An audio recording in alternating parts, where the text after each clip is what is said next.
اس میں روم کے حاکم جو ہیں وہ عیسائی نہیں ہوئے تھے، تو یہ عیسائیت پھیلی اس علاقے میں، لیکن باقی اس کی ریاست میں اس کا اثر نہیں تھا۔ چھوٹے چھوٹے پاکٹس ہیں آپ کو نظر آتے ہیں۔ یہ جو درمیانے نیلے رنگ کے علاقے ہیں، یہ 300 اور 600 عیسوی کے زمانے میں عیسائیت کی طرف آئے۔ یہ وہ علاقے ہیں جو روم کی ریاست کا حصہ تو تھے، لیکن جب تک روم کے حاکم عیسائیت کی مخالفت کر رہے تھے، ان علاقوں میں عیسائیت نہیں پھیلی۔ 450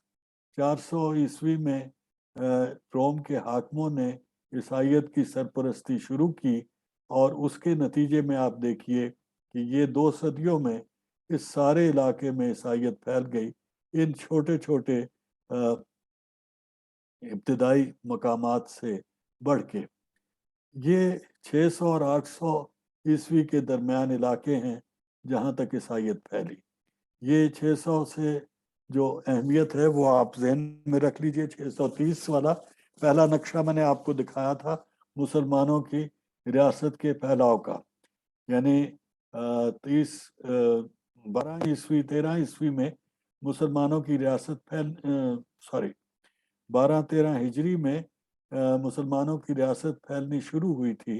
اور اس کا پھیلنے کا عمل جو ہے وہ خلفائے راشدین کے زمانے میں جزیرہ نما عرب سے باہر نکلا، اور وہاں سے پھیلتے پھیلتے پھر وہ سارا علاقہ جو یہ آپ کو میں نے دکھایا، تو یہ سارا علاقہ اس کی لپیٹ میں آ گیا، بلکہ یہاں تک 711-12 میں یہ سارا علاقہ اور ادھر بھی بہت سارا علاقہ جو ہے وہ مسلمانوں کی گرفت میں آ گیا۔ تو عیسائیت کے مقتدروں کے ہاتھ سے یہ بہت بڑا علاقہ نکل گیا، اور یہاں پہ عیسائی جو ہیں وہ کثیر تعداد میں اسلام کی طرف آنے لگ پڑے۔ یہ تبدیلی جو ہے اس کا نتیجہ اسلام میں پھیلاؤ کا کیا سلسلہ ہے وہ ہماری آج کی گفتگو سے باہر ہے۔ پچھلی گفتگو میں تھوڑا سا میں نے اس کا تذکرہ کیا تھا، لیکن وہ بھی چونکہ اسلام کی تبلیغ کا حوالہ مقصود نہیں ہے تو وہ بات ثانوی حیثیت کی ہے۔ یہاں پہ یہ عمل جو یورپ کے تاریخ کے نظام کو تبدیل کرنے والی بات ہے اس کی طرف چونکہ ہم چل رہے ہیں، تو یہ عمل یہاں سے عیسائیت کی پسپائی کا اور پھر یہاں پہ اس کے اثرات کے پھیلنے کا جو ہے وہ ہمیں نظر آئے گا۔ اس سے اگلا نقشہ جو ہے وہ 1300 کا یہ آ گیا۔ یہ ساری یہ بیچ میں مجھے جو درمیان کے سٹیجز ہیں وہ بعد میں آپ کو دکھاؤں گا۔ تو یہ علاقہ جو سارا ہے گلابی، یہ سن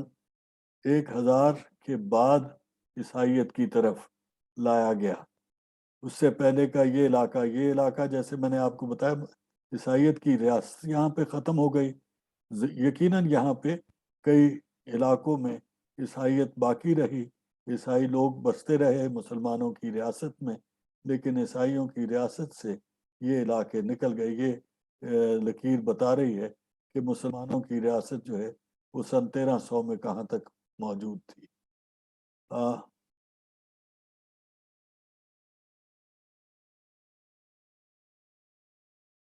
عمل تاریخ، علم، شعور اور بیان تاریخ کے حوالے سے جو نئی چیزیں وجود میں آ رہی تھیں، یہ 1300 کا جو آپ کو میں نے حوالہ بتایا ہے، اس میں رینیسانس، ریفارمیشن، کاؤنٹر ریفارمیشن کے عمل شروع ہو چکے تھے۔